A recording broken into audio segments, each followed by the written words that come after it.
Welcome to Samba Samba. Enjoy the video. You start by confirming prerequisites: a charge tracker, an active SIM or Bluetooth pairing, and the official app on your phone. Plug the device until the LED shows full. This prevents mid-setup shutdowns.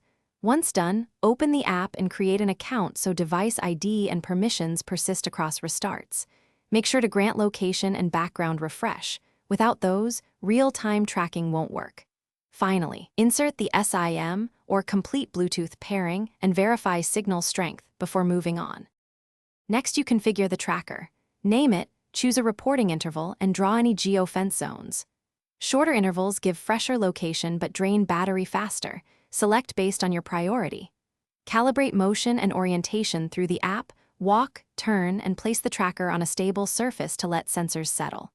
Once calibrated, toggle power modes: real-time for continuous updates or battery saver for long deployments. Make adjustments now so tracking behavior matches your use case and battery expectation. Finally, deploy the tracker where it will operate and run a full test.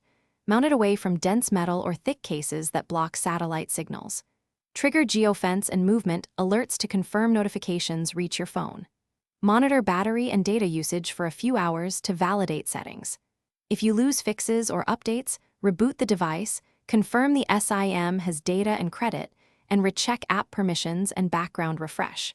If problems persist, factory reset as a last resort and repeat setup. Thanks for watching. Consider subscribing if we helped you.